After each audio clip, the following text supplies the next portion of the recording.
You are listening to Redefining Disability, an adaptive sports podcast brought to you by Move United.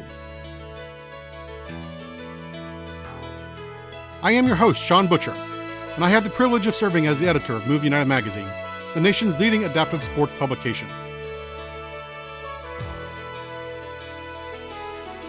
Each week, tune in to hear how sports have made it possible for our nation's adaptive athletes, training tips from the best coaches and program leaders, and news on the latest technology, equipment, and trends in the industry.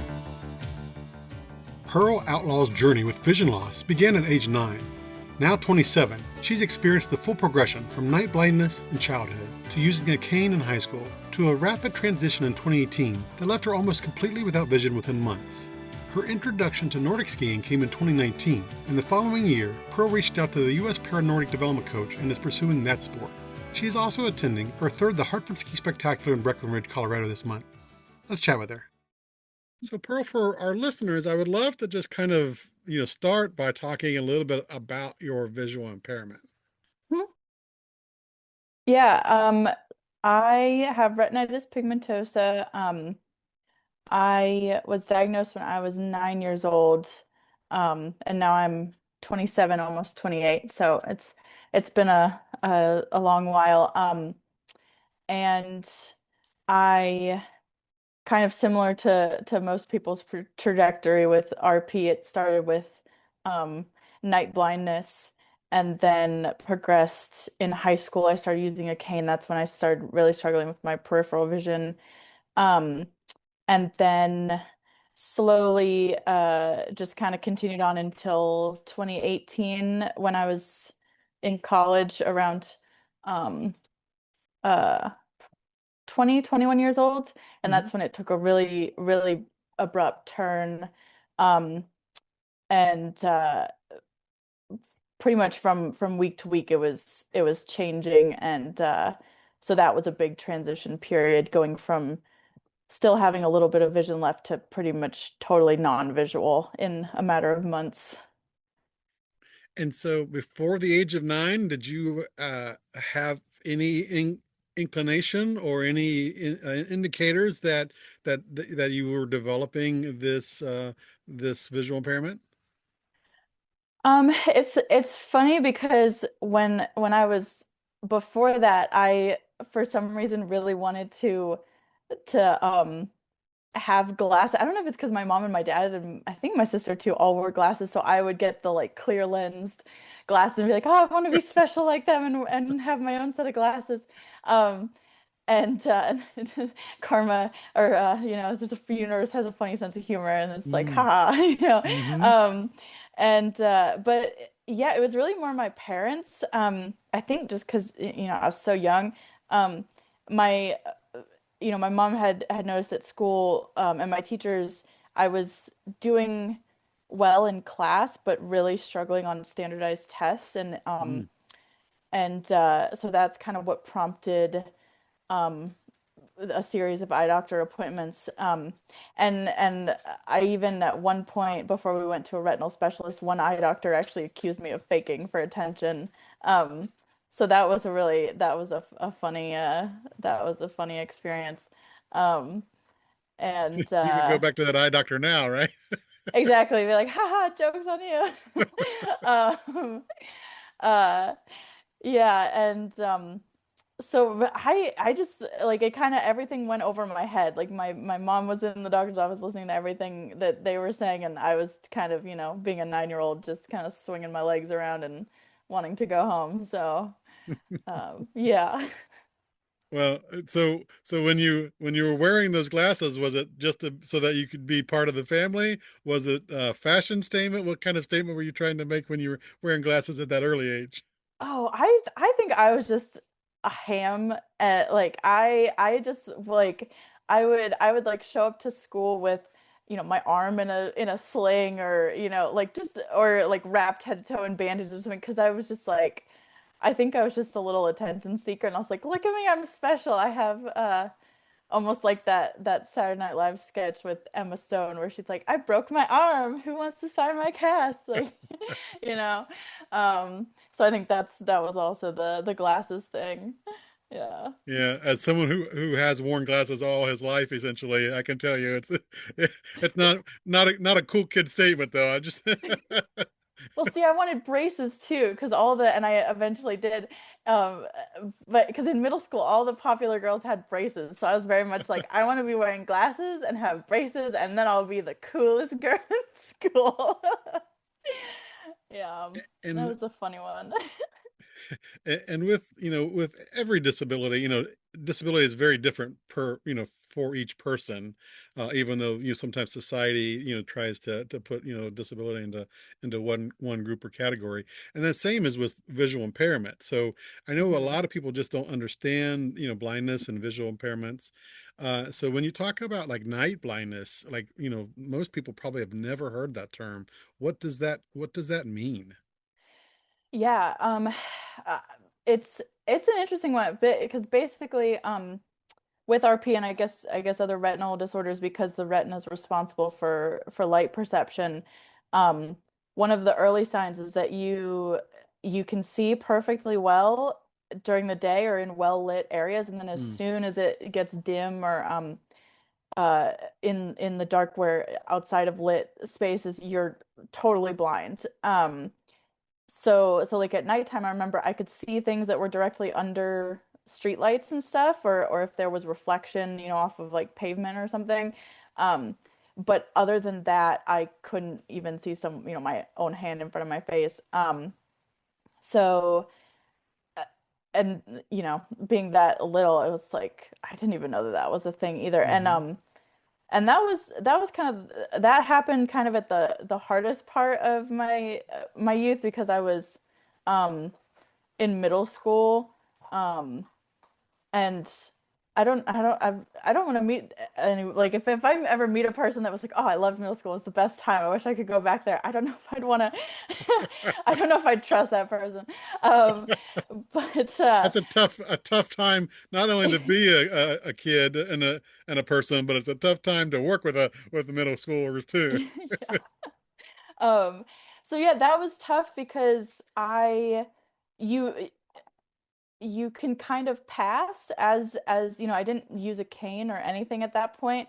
Um, and you're a preteen, so you're like, I don't want to be different, I don't want to stand out, I don't want anyone to think I'm weird. So I really didn't tell a lot of people about my eyesight. And then it's just a hard thing, I think, for people to comprehend. Like, wait a minute, you could see, an hour ago and now you can't. I'm Hmm. confused.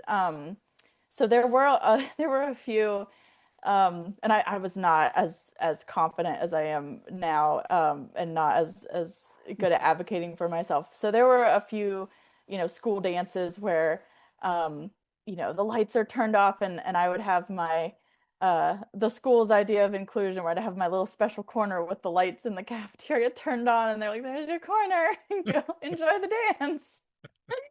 And I would look at it, the rest of my friends would be in the darkness, having a good time, and I would just be standing there all awkward. And so that was challenging.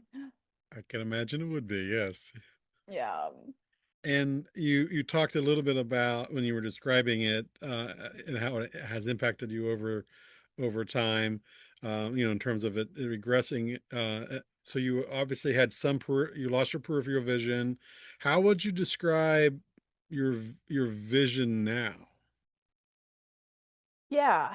Um, there's not much of it. Um, I still have a good amount of light perception. I can still, for the most part, tell if it's sunny or cloudy, night, day, if lights are on or Hmm. off. But it's pretty grayed over, mostly just kind of shadows and like the essence of things, but nothing really clear. Yeah. Yeah. And so growing up, I know that we're going to talk obviously a little bit about, your Nordic skiing pursuits. Were you a skier, when you did have sight, or when and how did you pick up Nordic skiing? Yeah, it's so funny because a I was not a sporty person. early on, I didn't get into sports until high school. Um, and then even before that, I was not a very outgoing person, which is so funny to think back on. Like I'm much more adventurous now that I don't have eyesight, which seems kind of backwards. Um, but yeah, so it was I had taken a semester off. This was like early 2019. I had taken a semester off of college because I had spent the fall trying to do college and learn how to do things without sight at the same Hmm. time all by myself, which is um A lot. a lot. Yeah. Like a lot and my professors were great and they made all kinds of accommodations to get me through the semester. But yeah, then after that I was like, okay, I think I need to dedicate some time to just learning this new way of living. But that was where I just off the cuff someone mentioned New England Ski for Light, because I was in Boston at the time, at the Carroll Center for the Blind. Um and yeah, someone just kind of offhand mentioned this ski for light where they take, blind people out and teach them how to Nordic ski. And um I had been tubing, a few times, but I'd never done anything close to skiing. Um and so I was like, I'm here. There's an opportunity. I don't have anything else going on. Like, why not? Let's go try it. And I laugh at myself now because, you see Nordic skiers and they're wearing, really streamlined, almost like speed skater-esque outfit, like very fitted. And I showed up to the first day in like a full snowsuit, like ready for ready for like a Hmm. sub-zero Arctic adventure. And it was so I laugh at myself now because I probably looked real dorky, but what are you gonna do? And but yeah, so I got out on skis and nothing really ever came of it. A whole another year went by and I did another trip with them and one of my guides had kind of mentioned, oh, if you did more of this, you could maybe do some racing. And again, it could just kind of, I was like, oh, that's a funny idea, and didn't really go anywhere. And then the pandemic hit, and I was kind of thinking to myself, I was like, I kind of want to see what's going on with um Nordic skiing, and I I had written a paper in college about downhill skiers, and that's kind of what put it back in my brain. And I basically just emailed um, the US Para Nordic development coach, and was like, "Hey, I'm an athlete. I've been rowing for a long time. I've done Nordic skiing here and there, and I don't really know what else to say, but here I am. Like, what are you gonna do with me?" And that's how it started. And so, first couple few years at least, it was just very casual, once or Hmm. twice, or maybe a little bit, once or twice a year, the type of thing. Yeah, yeah, totally casual. And so for someone who wasn't, as you said, not a sporty person or not outdoorsy, what besides it being the pandemic, what do you think clicked in terms of like that was the moment that you wanted to maybe get more invested? Yeah, I mean, it's funny because I had kind of my first sport that I got into was cross country running in high school. Um, and I really, really enjoyed that, just running through the woods and on trails and stuff. Mm. And I, since losing my vision, I hadn't really attempted to do that. I had done some road running, but I hadn't tried any trail running or anything like that.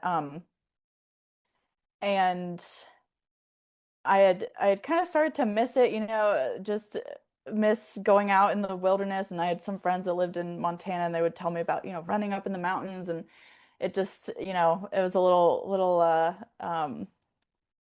made me realize like, oh, that's something I used to do when I could see more, and now I don't do that anymore. And I think when I tried Nordic skiing for the first time, it it gave me that feeling back of Mm. because when you're with your ski guide, you're not tethered like you are in running. Um, so I really got a sense of freedom, and then you're also just in these kind of remote areas. So it just gave me back, and it was kind of unexpected. So I think that's what really drew me to it. Yeah, and I imagine like with cross country skiing, similar to cross country skiing, um, or cross country running, Nordic skiing, you're outdoors in the elements. So, Hmm. you're just taking in, the sounds, the smells.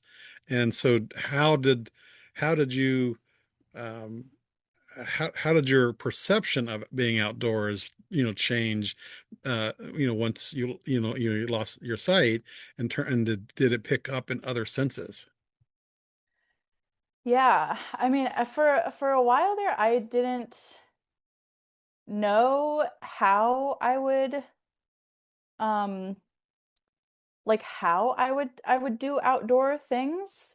I thought, okay, if I'm gonna work out, it's gonna be in a gym in a very controlled environment, and Hmm. um, you know, um, I didn't really know it was possible, and so yeah, it was on top of that, it was kind of the first really outdoor sport that I had um, tried since losing my vision completely. Um, I had been rowing on I had been on my college rowing team, and that's obviously outside on a river, but still in a very controlled environment. Like you're in a boat, you're not on a trail. It's kind of man-made. So um, and up till that point, things like hiking or backpacking or being really in like the wild, in the wilderness. Hmm. Um, I thought those were just things that were kind of lost to, you kind of put them in the back seat and you're like, okay, I guess that's, that part of my life is over. Um, and yeah, so Nordic skiing was kind of, I put my toe back into that where, you're untethered and you're really in the woods, kind of in the mountains of New Hampshire or Montana or Colorado, wherever it is. Um, really, um, depending on where you're skiing, it can feel a lot like, okay, I am in the middle of nowhere and like civilization is far away. Um, Which could be a so good thing or a bad thing, right? exactly, exactly. So that, yeah, and not being able to see things, you wonder, well, I can't see the trees or the snow or, the birds and can't appreciate all that stuff. But yeah, you realize there's smells and there's sounds and even just the feeling, like something that you can't even put into words, but just the Mm. feeling of being outside and it's quiet and you're just in nature. It's like you don't need to be able to see it to get that same feeling in your body that draws other people to nature. So I think that's kind of an incredible thing. So I'm getting Yeah. all like philosophical now. That's all right. That's all right. We'll go back to Yeah. school. We'll go back to school, right? Yeah. And well, and but you're right. I mean, that's you don't need to see the sun to feel the sun, right? Exactly. And so typically because I love to be outdoors, I don't like to be out in the cold. So like the Nordic skiing thing is not my thing, but but I do like to be outside, and you can feel the warmth of the sun. You could feel a lot of things just as much. So that's the reason why I wanted to ask that question. And so going back to that, I don't know if it was a call or an email to the US Para Nordic team Email. program Yeah. email. So did you get a response right away? And then what was that early interactions like in terms of, obviously you putting yourself out there as, possibly interested but not knowing, and then obviously, on the other end, they don't know you, and so how did that just get started? Yeah. I'm trying to think back because that was so long ago. But it was very different.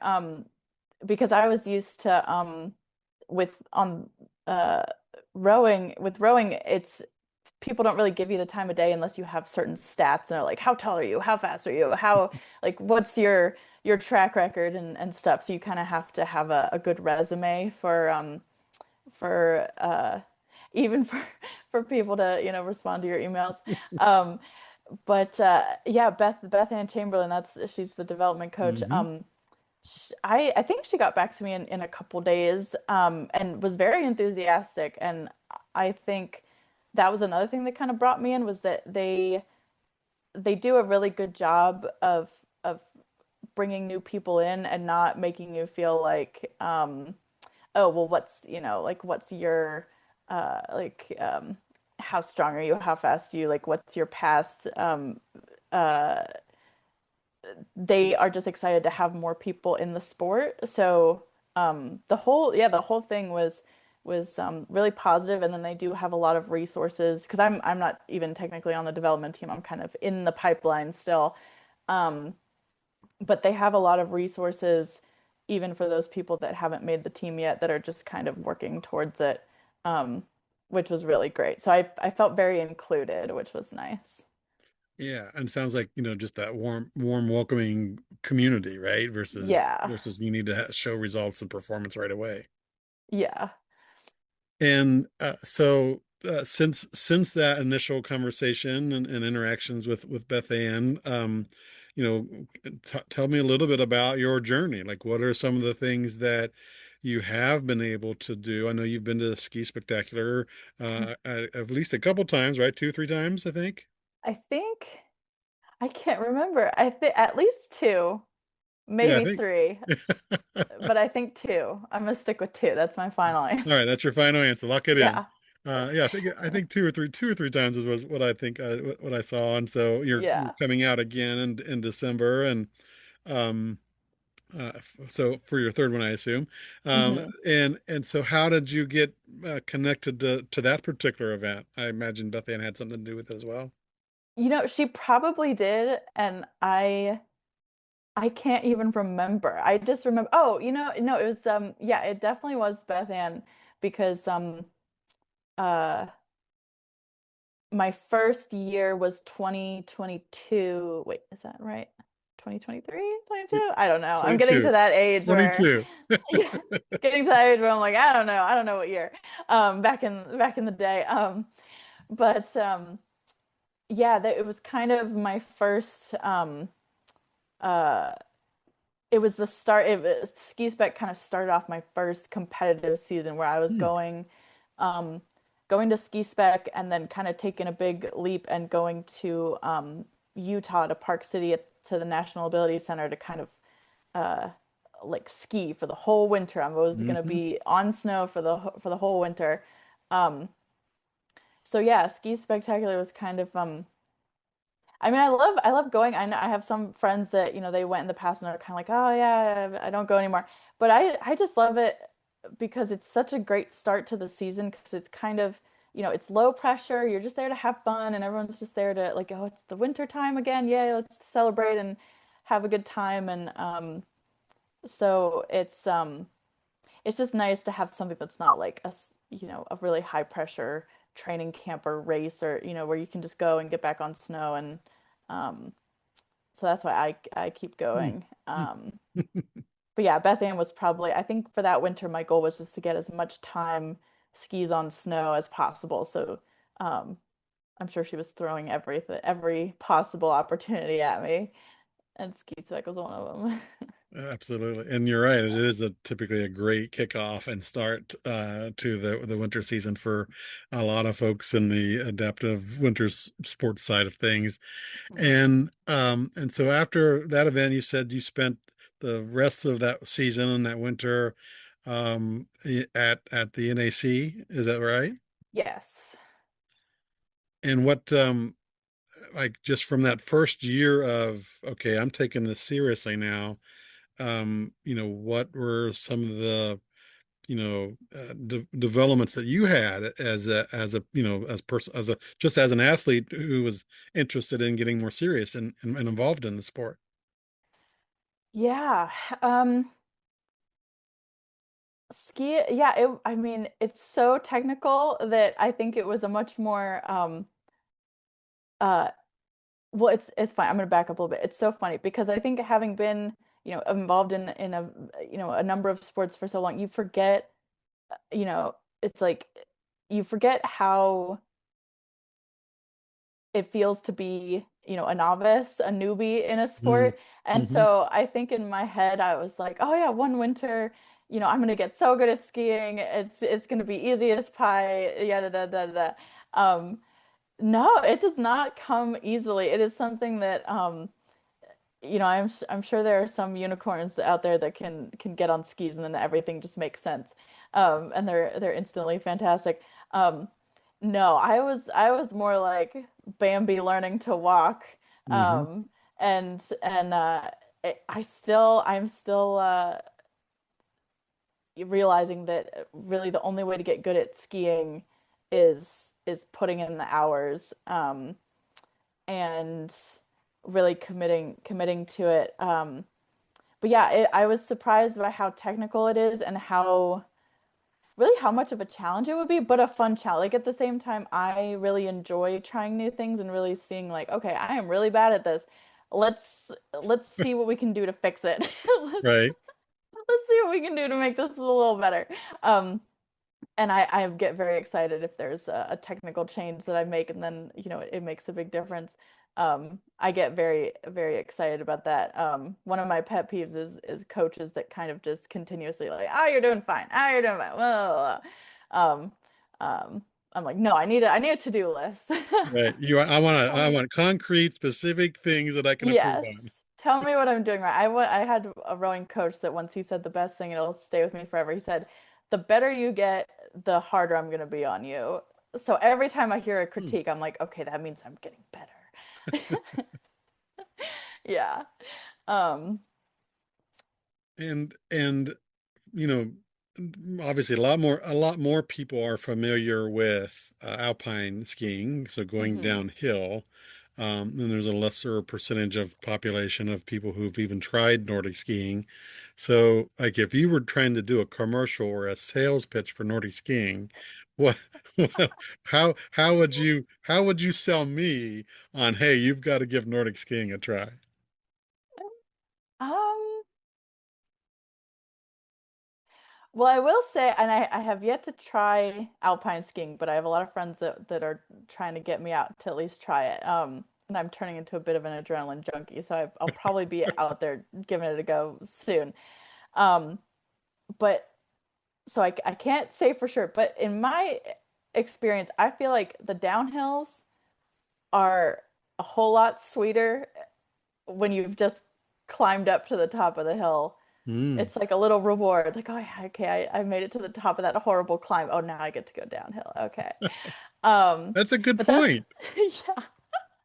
Um, it's like, do you like going fast downhill? It's even better when you have to climb up the hill first. When you've worked for it. Exactly. Um, and there is something, I mean, it's kind of like you're on a roller coaster. Like, especially there are some trails, like one of my favorite places to ski is out here in Bend on Mount Bachelor. Um, and uh, like especially when you find one of those trails that's like, okay, we're going up, we're going down, we're going up, oh, we're turning. Da, da, da, da. You almost feel like you're on a ride and you don't know you're like, oh, what's gonna come next? Is it gonna be uh so you never know what to expect. So you're kept surprised, like what do you call it? It keeps you guessing, which is kind Hmm. of the adventure. Yeah, it's more of an adventure. Ah, you've Yeah. sold me. See, there you go. That's Okay, what is that saying? Like I could sell a paper to a tree. Is that what it is? and you mentioned, of course, that it's a technical, how technical it is too, and that you were surprised at, in terms of how technical it is. So, what is kind of that technical component that you're working on? Oh my goodness. Um, well, for the longest time, and like for the longest time, I have never quite gotten that kick and glide on classic skis. Like Hmm. it has eluded me for many years. Um, but because I didn't get much skiing in last winter, but a couple winters ago, I went out with one of my guides and another person that I knew from the adaptive ski group, who very much sold herself short. She was like, I'm not a good coach.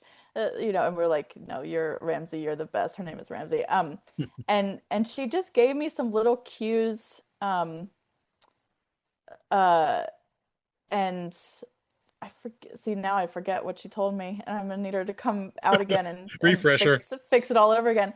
Um, but she just kept it simple because I remember like some sessions I would go out with because I skied with all kinds of people in Utah, but some people would be like, okay, now you gotta fix your knees, now you gotta fix your arms, now your head's too low, now you're standing up too straight, now you're too far back, blah, blah, blah. And then I'd get to the end of the lesson and just be like, I'm so confused. If I don't even know what a ski is anymore. There's too much stuff going on. Um, but yeah, so I've had one session where I really nailed that kick and glide, and so I'm excited to chase after it again because that was um uh it's like if you don't get that, it feels like the ski is kind of working against you, and then Mm, you get your feelings hurt, and that's no fun. yeah. Yeah. Yeah. That's true. And I guess, it's like when you would be fixing one thing and get something else wrong, right? So you fix one thing and but oops, I now need to fix this. So it's just an ongoing cycle. Yeah. And I'm very much I like the approach of okay, let's focus on this one thing for today, and it's okay if other things kind of get a little funky in the meantime, but Mm. um it'll come together eventually. Yeah, instead of trying to like toggle between like now your legs, now your arms, now your back, now you're back to your legs again, now your ankles. Now, Parana, that you mentioned that you're not technically on the para development team, the USA para development team yet, on the Nordic skiing side. So, what are your kind of goals, whether it's within the next year or even the next few years? Yeah. I'm still trying to figure that out myself.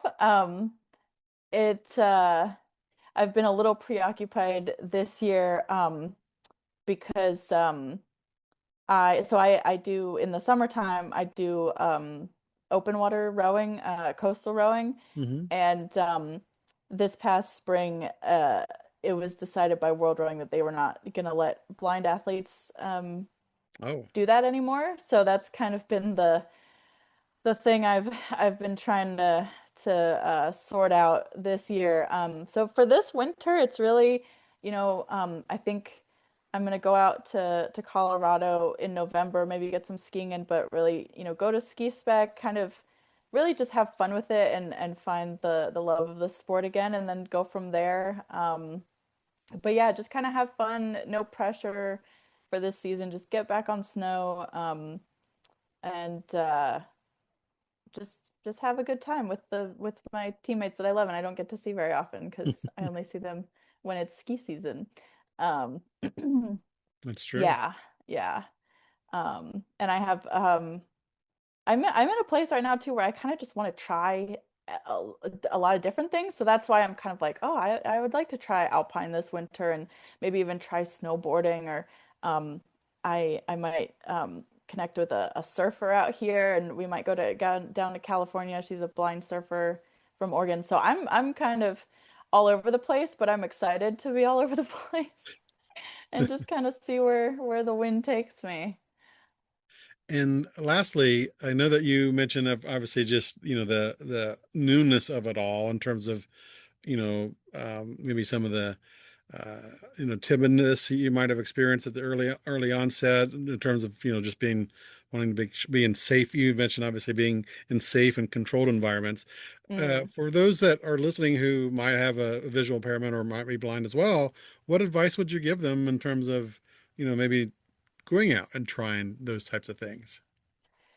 Yeah, I'd say start small and um find organizations like I think getting introduced to the sport with Ski for Light was great because it was we weren't they weren't just like throwing us off the edge of a mountain being like, all right, figure it out. Um, and racing skiing is a little bit different than how they do it. But just kind of dipping your toe in the water and start small, start on a small hill and then the next day go to the a little bit bigger, and then the next day a little bit bigger. And I think um that's something I could probably take my own advice, because I think I have very high expectations of myself, and then I forget that it's also supposed to be a good time, and you're Mm. not supposed to be like a perfectionist the entire time. So yeah, but I think that's the even if you want, to someday go to the Paralympics or compete, at an elite level, I think it's a hard road if you're not having fun doing what you're doing, or having fun with the people that you're with. So, um, really hold on to that and just kind of enjoy the journey. Yeah, life's a marathon, not a sprint, y'all.